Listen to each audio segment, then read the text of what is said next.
Comme ça. Non, on met le bouillon sur la table, on met les croutons sur la table, on met les poissons sur la table, les pommes de terre, les fabouilles. Il y en a même qui mettent des pierres. J'ai entendu dire ça. Il y en a même qui mettent des pierres, 2 galets dans l'eau. Je l'ai entendu dire, moi. Non. Ici, c'est des collègues qui l'ont fait avec les pierres de carrière. Alors, les tranches, ils sont grattés de l'ail vert. Ils sont faits à la mettre. Et vous ne savez pas l'origine du poron. Et pourquoi même poron dans la bouillabaisse? Personne ne le sait. Mais pas moi, je le sais. C'est moi qui le sais. C'est pour pas attraper les rhumatismes. Je déconne, hein. Ouais, d'accord. Maintenant, les amis, je vais prendre la bouillabaisse. Je vous sers. J'ai fait pour le bon. Il va souvent, mais ça va pas souvent. Et on peut mener la rouille aussi. Quand tu étais petit, Regarde, il vient dans la bouille aussi. quand tu étais petit, il n'y avait pas la grillade comme ça, moi. Comme je suis beaucoup sauvé, moi, et que je sais la bouillabaisse comme son goude, qu'elle est toute préparée par nous et par tous les produits des goudes, là j'y tiens. Ah putain, bonne mère d'un pas de Vierge Marie, c'est un délice. Il y a 14 kilos de marchandises de poissons. Voilà, envoie la rouille à table.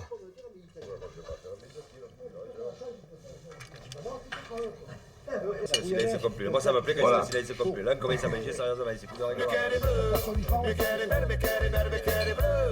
Oh, moi, ça me rend joyeux, mais qu'elle est bleue. Mais qu'elle est belle, mais qu'elle est bleue comme tes yeux. Oh, moi, ça me rend heureux. Elle est pleine de poissons, elle est pleine de poissons. Des petits, des gros, des fins, des longs et même des tourons. Certains vivent près du bord et d'autres vivent dans le fond. Certains sont sédentaires et d'autres changent d'horizon. Ils n'ont pas grand-chose à faire. Les différences majeures entre la bouillabaisse de Martigues et la bouillabaisse de Marseille. À Marseille, les pêcheurs étaient surtout et sont toujours des Italiens avec une famille assez nombreuse qu'il faut nourrir.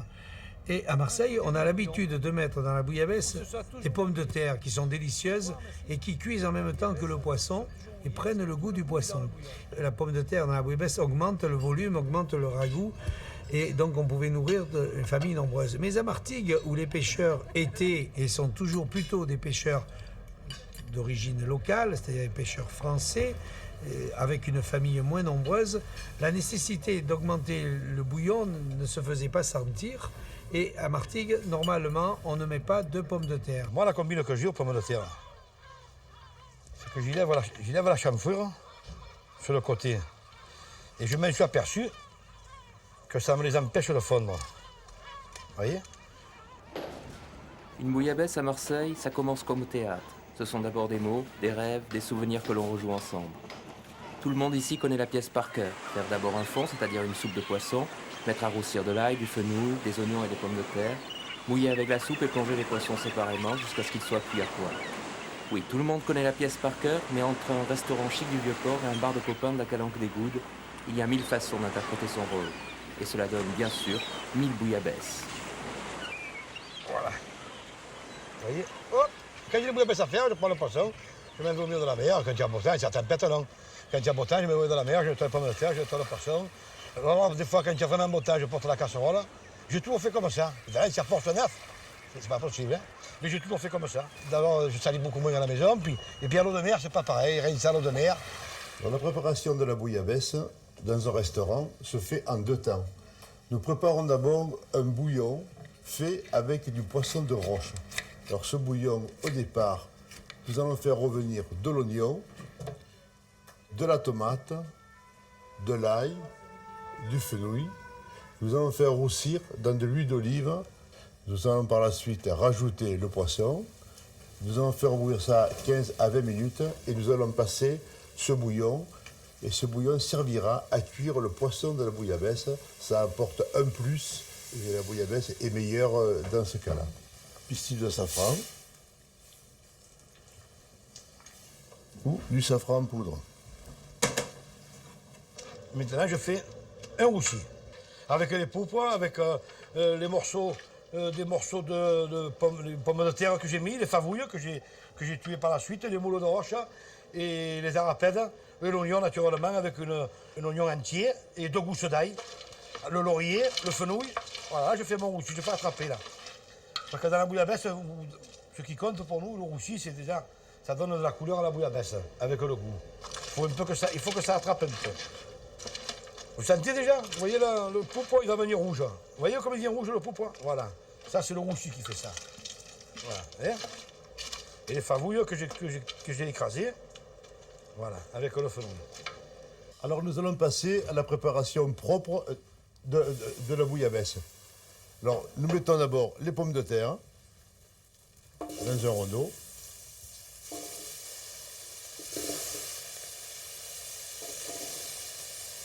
Et nous allons mettre le poisson suivant leur grosseur. Le Saint-Pierre qui est épais, le chapon qui est épais,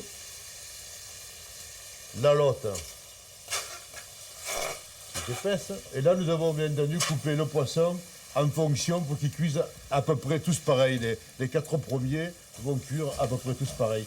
Et nous mouillons maintenant notre bouillabaisse avec le bouillon de la soupe que nous avons préparée tout à l'heure. Voilà, là maintenant, je mets mon filasse en même temps que les pommes de terre. Je mets un peu de partout pour que ça cuive. Maintenant, on va faire cuire. Encore à peu près, avec le filasse et les pommes de terre, je vais bien compter 12 minutes. Voilà, voilà, là, il ne me restera plus qu'à envoyer le poisson après. Voilà, là je ferme, hein, parce que pour garder la chaleur. Et voilà. Voilà l'araignée. Je mets l'araignée. Avec là, en casse blanche. Là, je vais encore attendre 3 minutes. Et je referme. Voilà. Je mets les chapons. 4 chapons. Et alors, je ferme. J'attends encore 3 minutes. 2 minutes. Je mets la galinette. Voilà, là je mets le Saint-Pierre. J'attends encore 2 minutes. En dernier, je vais mettre la petite moustelle. Alors voici le plat de poisson de la bouillabaisse. Et vous avez 6 poissons différents. Bien entendu, vous avez la rascasse ici. Vous avez le Saint-Pierre. Vous avez la lotte qu'on appelle baudroie également. Le rouget grondin. La vive. Et le fiélas qui doit se promener par ici. Et quand il y a des cigales, nous rajoutons des cigales de mer qui sont ici, qui dans le temps faisaient partie de la bouillabaisse d'une façon courante. Mais malheureusement, nous ne pouvons pas à chaque fois la mettre. Voilà, ça c'est les oursins.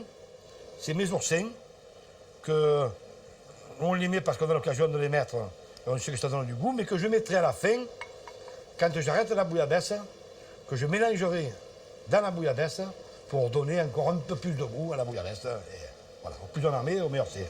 Attends, un de mots. Ouais, ma foi. À ta bouille pas, je te dis.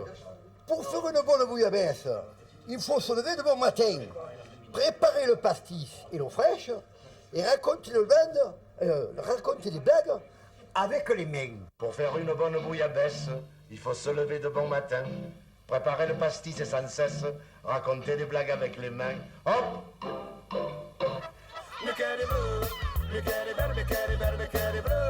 En moi ça me rend joyeux, mais qu'elle est bleue. Mais qu'elle est belle, mais qu'elle est bleue comme tes yeux. En moi ça me rend heureux, elle est pleine de poissons, elle est pleine de poissons. Des petits, des gros, des fins, des longs et même des tourants. Certains vivent près du bord et d'autres vivent dans le fond. Certains sont sédentaires et d'autres changent d'horizon. Ils n'ont pas grand chose à faire, ils ne se font pas de mourants. Ils ont leurs identités moulants de style et de façon. Tout m'est venu au goût puisque j'étais un petit peintre modeste, quoi. Puis, bon, ben, vous voyez, je peins des bouillabaisses, je peins l'atelier, je peins des pêcheurs. Donc, on voit par exemple cette toile avec l'œil du pourpre qui est... Et voilà, derrière, il y a l'univers des bateaux qui ont apporté justement un peu de bouillabaisse chacun. Donc, il faut 3 ou 4 pêcheurs pour arriver à faire une bonne bouillabaisse. Un, il pêche de terre, l'autre, il pêche de rive, l'autre, il pêche en haute mer. Et derrière, comme c'est toujours entendu, il y a presque une bonne mer qui ressemble à rien, mais en fait, c'est quand même notre bonne mer.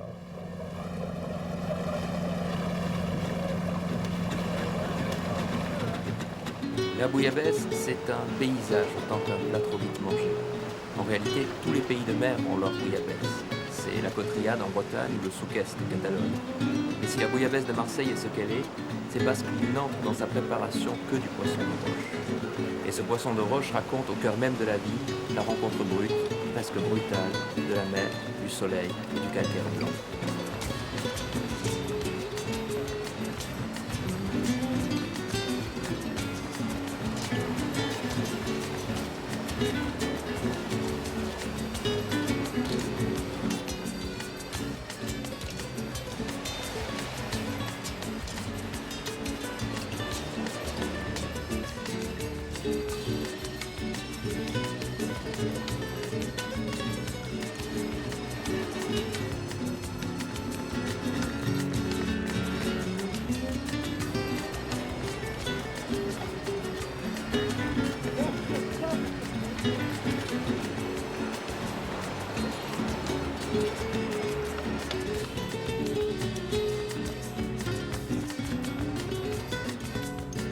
La bouillabaisse est chère parce que c'est un poisson relativement rare et c'est un poisson qui se pêche dans les fonds rocheux.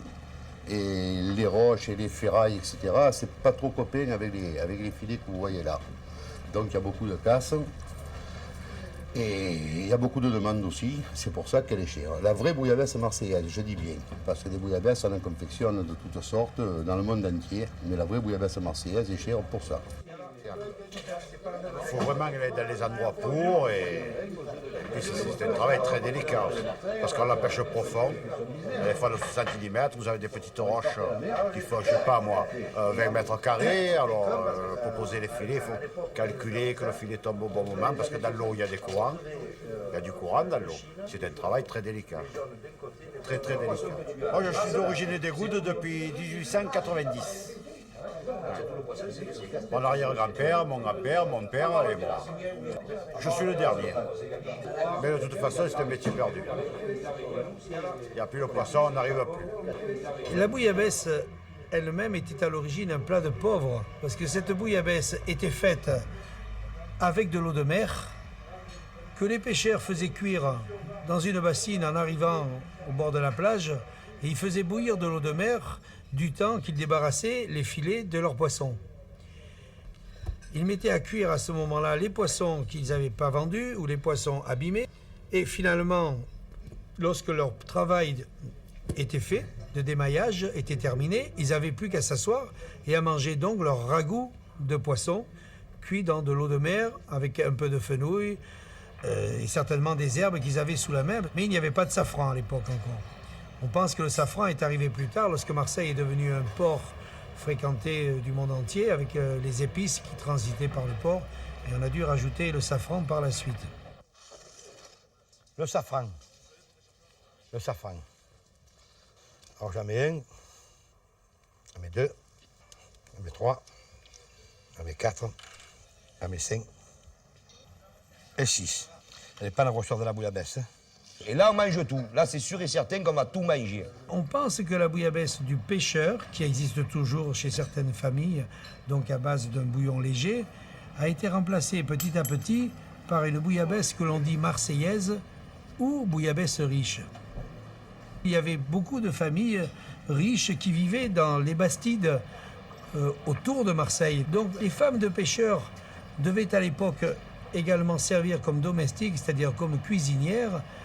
Et je pense que ces cuisinières ont amené avec elles, à l'intérieur de ces maisons, leur recette de bouillabaisse.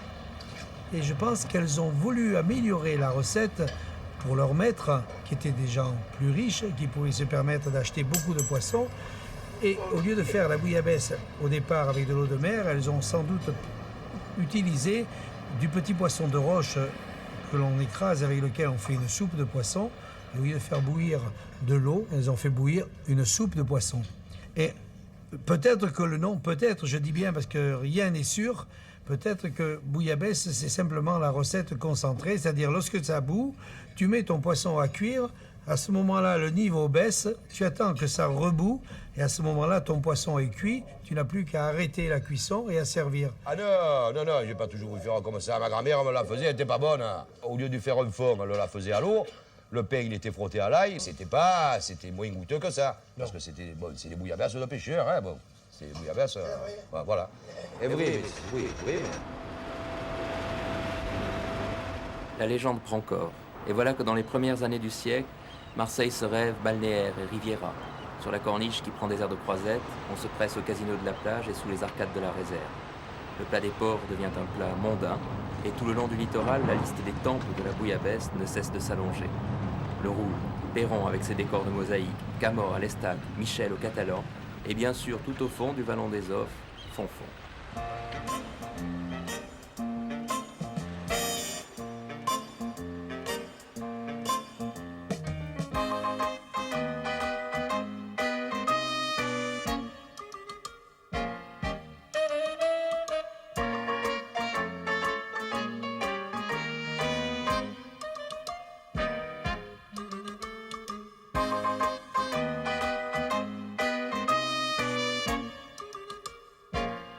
Henri, je vais venir chercher le poisson. Hein. Fonfon était, on l'avait surnommé d'ailleurs, plusieurs télévisions l'avaient surnommé le Rému de la cuisine, parce qu'il avait une faconde qui était propre à Fonfon et il connaissait le monde entier. Il tutoyait le monde entier. Il s'est créé tout seul, il a acheté un restaurant en 1952 et qui était tout en bois.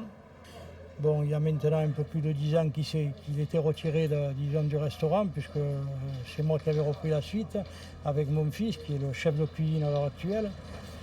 Et on a essayé de continuer le travail de Fonfon, et je pense que nous y sommes bien arrivés. Fernand Reynaud a pris l'habitude de venir chez Fonfon quand il était à Marseille. Et il avait surtout la mauvaise habitude, l'après-midi, au lieu de se reposer, nous laisser reposer, il fallait jouer aux cartes. Alors on passait des après-midi à jouer aux cartes et le soir, Tony Reynaud, qui était à l'époque le directeur du gymnase, téléphonait « il faut m'envoyer Fernand Reynaud, il est déjà en retard » parce qu'il partait toujours au dernier moment. Et à cette époque-là, il brûlait déjà les feux rouges pour rentrer au gymnase en partant du vallon des Offres. Delon il est venu ici avec Brigitte Bardot. C'était un client quand il était sur Marseille. Mais à l'intérieur du restaurant, on a eu des tournages, notamment disons, un des derniers, c'était avec Jean Gabin et Félix Martin, où Fonfon avait un rôle dedans, puisqu'il jouait le rôle du parrain à Marseille, dans le film Le Tueur, et dont 2 scènes se tournaient dans le restaurant.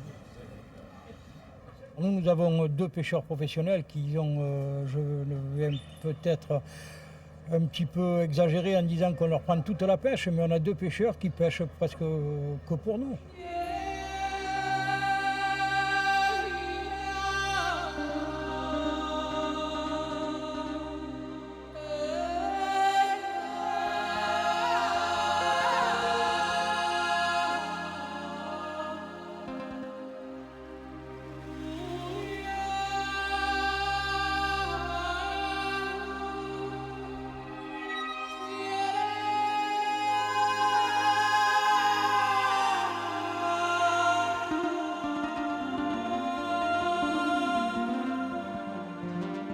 Que ce soit au Vieux-Port ou au marché de gros de Somati, les Marseillais ont appris à vivre au quotidien avec ces poissons bariolés qui font ce que Mistral appelait une soupe d'or.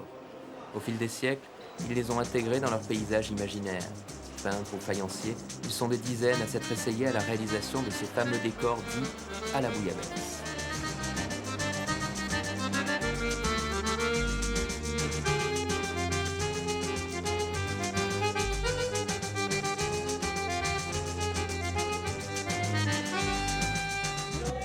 Ces poissons n'étaient pas destinés au palais délicat de quelques fins gourmets. Ces poissons étaient des modèles et ils allaient, tout naturellement, prendre la pose chez le plus méditerranéen de nos peintres, Pierre Ambrogiani.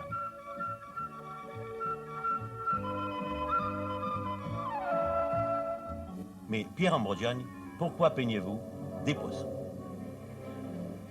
Mais je peins des poissons parce que je suis méridional, parce que les poissons sont très colorés, on dirait des pierres précieuses, et je peins ça comme des feuilles. C'est une grande joie pour moi.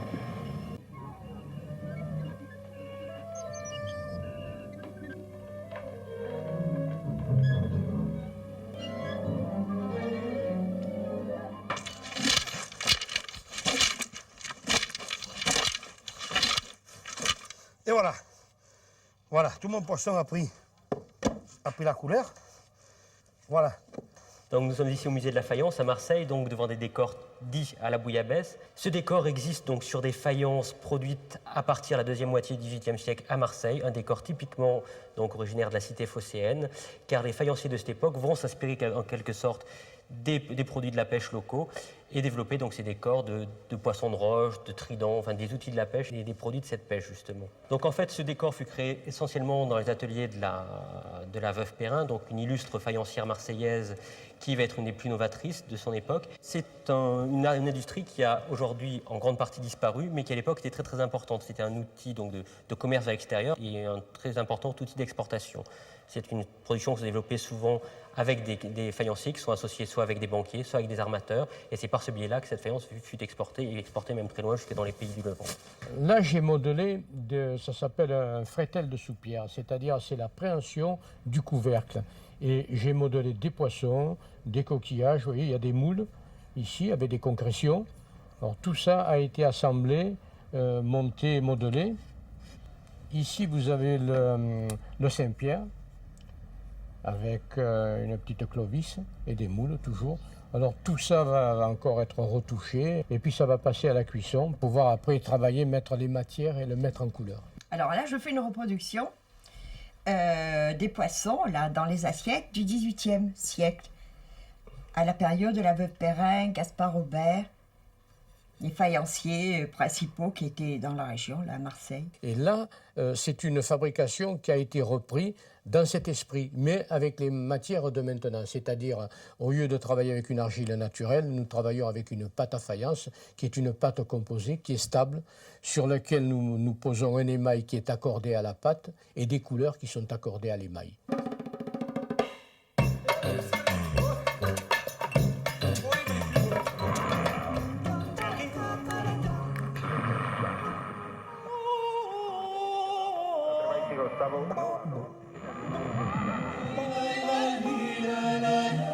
La bouillabaisse est dans le monde le plat de poisson le plus connu. Vous parlez de bouillabaisse à un Javanais ou un Polonais, il sait ce que ça veut dire. Nous avons eu des clients qui sont venus de Paris en avion privé, il n'y a pas tellement longtemps, il y a 2 mois. Ils sont venus manger la bouillabaisse un samedi et ils sont repartis ensuite avec leur avion privé à Paris. Ils avaient fait d'ailleurs la même chose pour le cassoulet à Toulouse. Des gens d'Annecy, eh ben, ils voulaient des bouillabaisse, mais ils mangeaient que le bouillon. Ils mangeaient que le bouillon. 2 fois, ils sont venus. En 15 jours, ils sont venus 2 fois. Mais pas heureusement. La première fois, tu leur sers tout le poisson, tu repars. La deuxième fois, ils redemandent encore une bouillabaisse. Là, je ne savais plus comment faire. Tu crois que c'est terminé ou... Ah, mais ils n'avaient plus faim. Ils se gavaient tous de pain et de mental.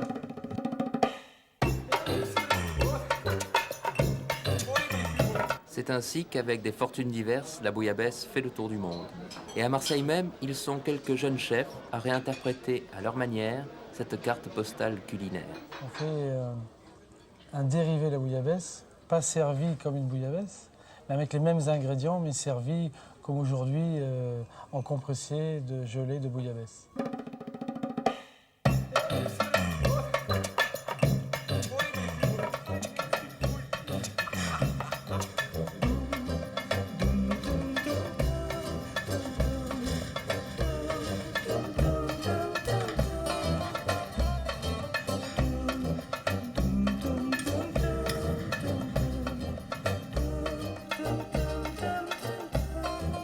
Ici, on a le compressé de bouillabaisse, qui est une abréviation de ce plat traditionnel que l'on mange en famille en théorie.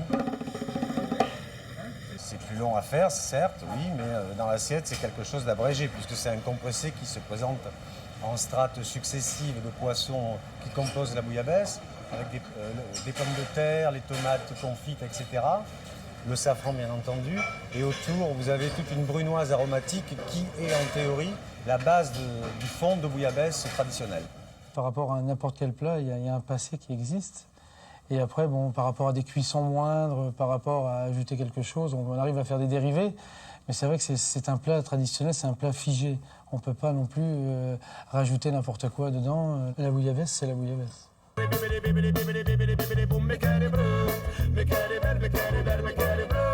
Oh moi ça me rend joyeux, mais qu'elle est bleue, mais qu'elle est belle, mais qu'elle est bleue comme tes yeux. Oh moi ça me rend heureux, elle est pleine de jolis coins, elle est pleine de jolis coins. L'hiver on s'y promène et l'été on y prend le bain. Tous les gens des quartiers de toutes les communautés, sur un bout de rocher ou sur le sable surchauffé. Sa façon, sa manière et sans arrière-pensée, bien ensemble partager le soleil et c'est bien fait. Quand je veux être cool, moi je m'en vais au Frioul. Quand je veux voir plein de gens, je m'en vais au Catalan. Quand le temps se fait mauvais, je vais à l'abricotier. Et si je vais au bout du monde, et si je je vais au bout du monde, sauce.